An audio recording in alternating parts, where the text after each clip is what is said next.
Welcome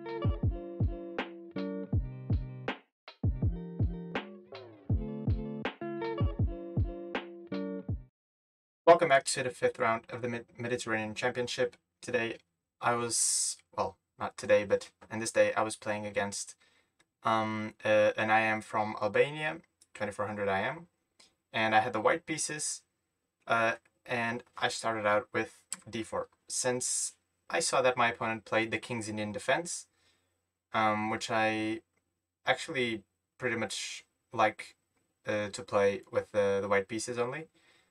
Sometimes I play with the black pieces, but mostly I'm more comfortable playing it with the white pieces, on most systems at least.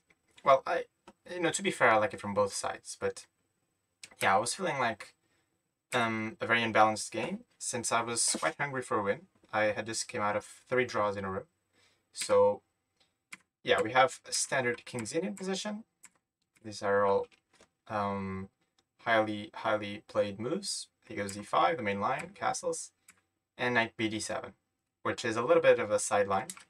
More common is knight c6, which I was very ready to meet, but unfortunately he played knight bd7, and as you might know, I'm not particularly renowned well, for anything, but especially not for opening theory. And yeah, I was already out of book here. It's not like I don't have a clue of what's going on in the position, but I did not know any more theory. So I decided to play this line de5.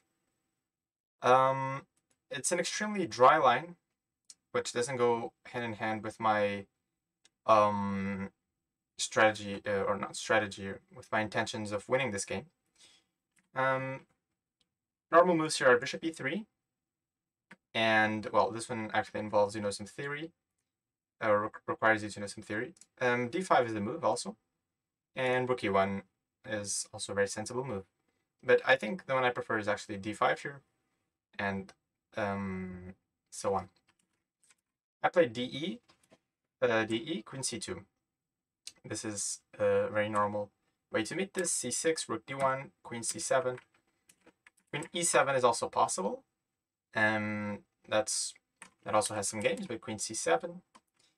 And here already I made my first inaccuracy of this game, which was knight e4. Now my reasoning behind this is that I wanted to prevent knight c5, and I was also maybe looking to play c5.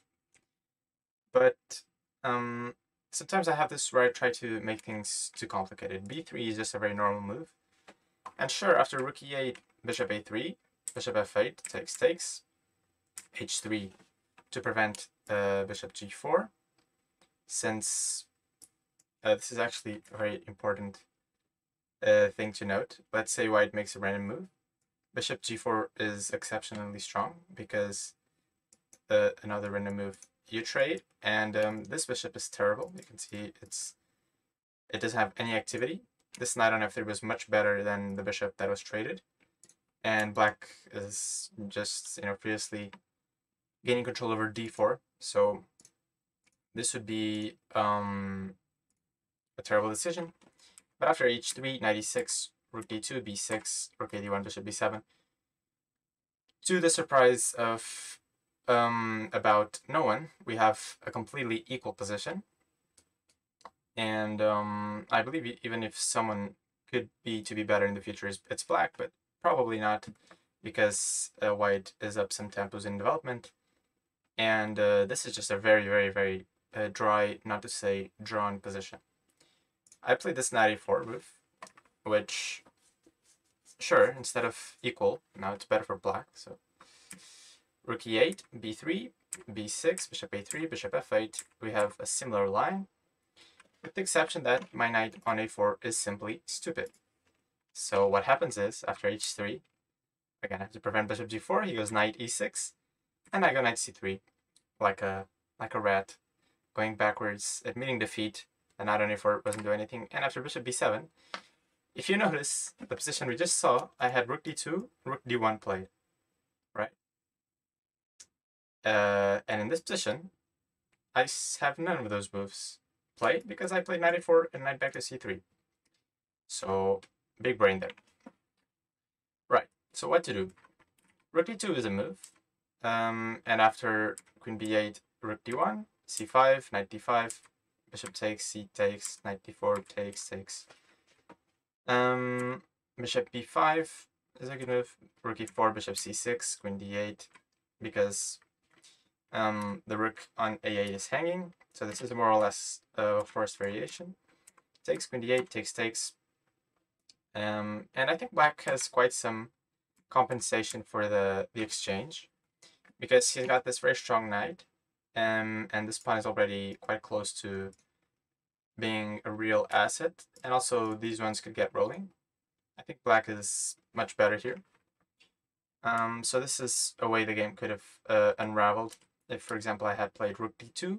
Obviously, not all moves were forced, but this gives you a way of how black is going to play this. He's going to go c5 and knight d4, right? And by the way, the main reason why strategically black is better in such positions is that, sure, in order to make progress, black is going to have to go c5 and give away the d5 square. In return, he gets the d4 square. So what could be more equal than that? Well, the main problem is that this bishop is a good bishop, and this one is a bad bishop. See, when he opens up, he's got this diagonal, and he's attacking my pawns, while this bishop is terrible. And also, when I go knight d5, he can trade this bishop off, and when he comes with knight d4, I definitely cannot trade this bishop off for the knight. So I came up with queen d2, which I think is an interesting move. The idea is, after rook d8, I go queen d3. And with this little queen shift, I think the queen is fairly well placed on e3, much better than on c2. So he goes king g7, rook a to c1, queen b8. He wants to go c5 without permitting, for example, knight d5 attacking the queen. I went a3, which is not such a great move. Of course, I don't have any plans in this position, but if I wanted to go b4, maybe I could go b4 just immediately. He goes c5, which is his plan, knight d5, knight d4. Notice how, at this point, he cannot take, because I would take with the c pawn, and after knight d4, I don't take on d4, but rather I go b4. And I gain some counterplay, you know, attacking his pawn chain. He cannot take, because he drops a card of this knight. So this would be decent for me. But he goes knight d4, which is correct. And again, I have no plans. So I go knight h2, looking at trading this knight and going knight g4 check, and maybe creating something on h6. But this is not a good move, and he will definitely teach me a lesson or two soon on why this is such a bad move.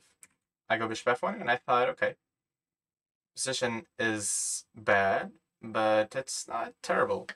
Whenever he takes on d5, I take with a c pawn, and then I'm going to go b4 at some point. And, you know, I'm always lurking around with these ideas of trading a knight g4. So what is so wrong with this? Well, he goes knight g8. And this, my friends, is a very, very good move, which I completely missed. We were around the same time here, maybe 20 minutes or 30. And I just started sinking into thought here, because this backwards move, as Ivanchuk says, move with the knight backwards is the hardest to see, or something like that. This move is very strong because, see, I don't have any play, but worse than that, this knight can never trade itself off now, and he's just going f5, f4. The knight protects against any invasion on the dark squares, so just f5, f4, g5, g4, h5, g3 takes mate. That's his plan. So I go b4 because I really don't have anything better to do. f5, bc, and I went ef5, which I believe is a mistake. Now it's not easy to try to hold this, but I think f3 could have been a better intent. Of course, is this pleasant? Well, I'll let you enter that yourself. This knight is horrible. This bishop is horrible. The only good piece is the knight, but it can get traded off at any moment. Let's say he went back. Bishop d3. Knight h5, rook b1, bishop takes, c takes, knight f4. This looks quite dreadful, but actually, you know, takes. I think black is still much better, but white for the moment is surviving. Maybe put a bishop on c4. Black's pawns are not rolling any further. Sure, white is much worse, but yeah, I'm not getting mated immediately. Instead I went ef5. The reason why this is a mistake is that now his pawns are very dangerous. So I went back to f3, f4, knight c3, and knight to f6, which I don't think was necessarily the best move. In the game, I was very much worried about bishop takes, and now knight d2 would be my move. I cannot take on c5 because he trades and takes on f3 with check, and there goes the rook. But knight d2 would have been my move. Trying to do something. e4 would have been a nice reply. I still cannot take because he trades and goes e3. Trades, he moves, and then he has this, and the rook hangs. Also, e2 is always winning. So I would have to go bishop c4 or something like this. But after just queen e5, okay, I would have to try to trade this knight on d4. But he just goes e3, fe, rook e1, knight f6, and this is just winning for black. This is just winning for black. The king is wide open. Black is a pawn up. And on top of that, he's got a raging attack. All his pieces are good. White has no play. And yeah, that's about all the reasons I can think of. He goes knight f6, which doesn't spoil all the advantage. I go knight d2, and bishop takes d5. I took, and in came e4. Now, queen takes d5. I don't know if you saw this during the game, but this would lead to a very interesting position after this forced sequence of moves e4, rook e1, because I need to get out of the way of e3, e2, and I cannot move the knight because of knight f3 check, and again, the same pattern. Rook e1, e3, take, knight f3, and the problem with this is I'm losing a piece. Okay, I'm losing a piece with e2. My bishop is trapped. I can give a check and take his knight. But he takes on f1. I take. He takes.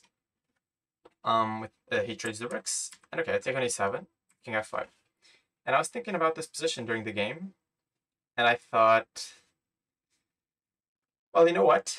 Maybe I have some chances to hold here because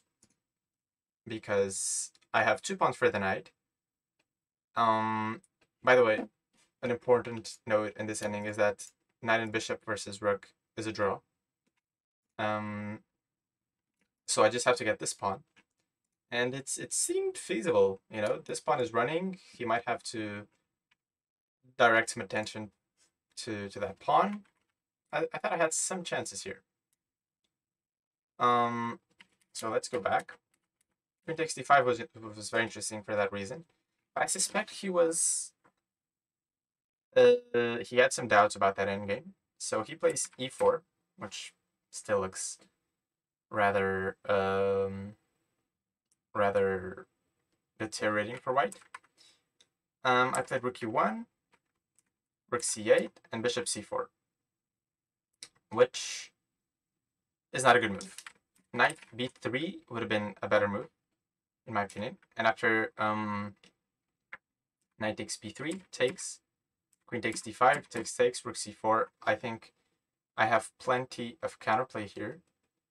I might actually just have an equal position already, because his pawns are all overextended, and it's not really easy to defend them.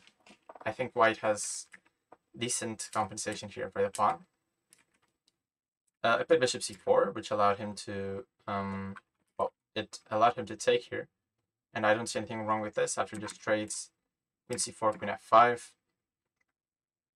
Now I still have to go knight b3, but he just trades that, and black is just slightly better. Not much better, because this king is horrible, but he has a pawn up, after all. He goes queen e5, which is also decent, but, you know, every single move you can start to feel that he's letting it slip away, right? King h1, now he takes. I'm not sure why he went queen e5 and only then took, right? Takes, queen c4. We have the same variation, but my king is on h1, which is a slight improvement. He goes f3, which looks very good on the surface. I definitely cannot take because the house collapses after queen h3. But I can rook hg1, and this is a good move. I'm threatening a discovery on his king, which forces him to run away. But the king is not safe there, you know? Queen c3 check. And what now? He went rook e5, which, again, I don't like talking about time trouble, but we have to talk about it because we were both running short on the clock here. And even though it's move 39, we're going to get 15 minutes bonus on the next move. Even in a rapid game, it's not... I don't think this is a very good practical choice. But queen e5, on the other hand, just is a draw offer, basically. Takes, rook c3. I'm getting this pawn no matter what. It's definitely a draw. He didn't want to, you know, he was stubborn about his advantage, and he wanted to prove he could win this game, but I'm not sure that's already correct. Rook cd1 threatens rook d5. Queen e6 and rook d to e1. Now I think king h2 would have been a better move. And this threatens to take, and then just go like rook g5. So he would have to take me, then go rook e8 to defend his rook g5, queen f6 takes. And there's some lines here you could take here, for example. Actually, I'm not sure you can, but okay, this was a line, and again, just a draw. Even though black is a pawn up, this is a draw because his king is cut off, his pawns are all bad. I can just put my rook behind the pawn, and it's a draw. There's no way for black to make progress. But I went rook d to e1, which is also, I think, a fine move. Queen f5, now king h2. Because I wanted to take this pawn, but I couldn't with the king on h1 because it would hang mate in 1.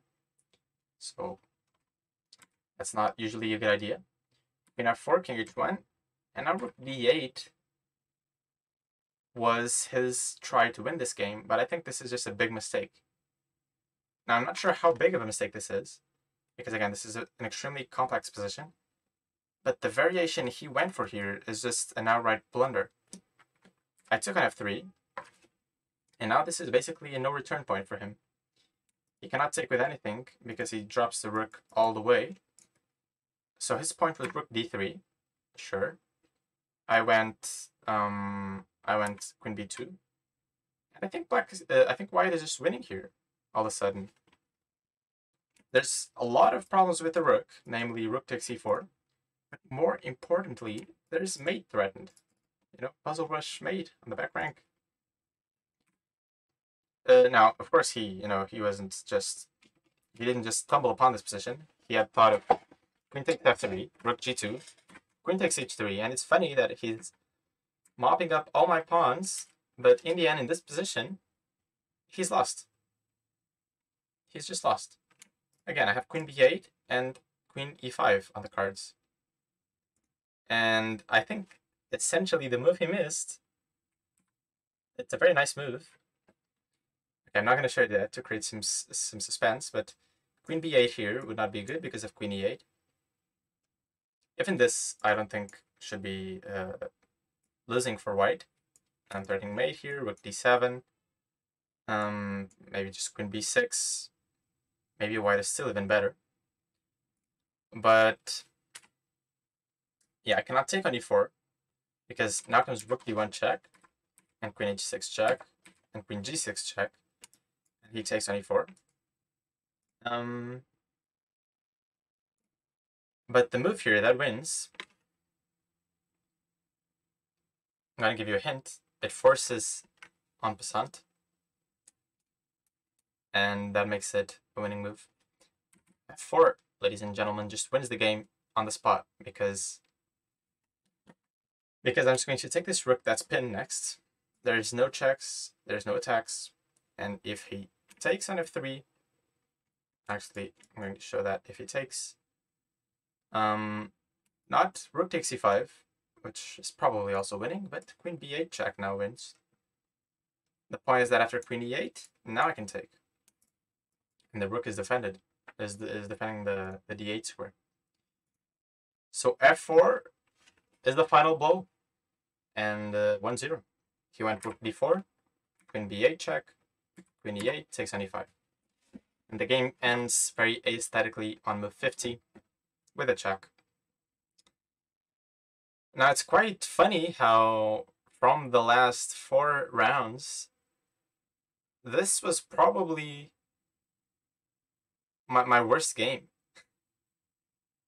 Or, maybe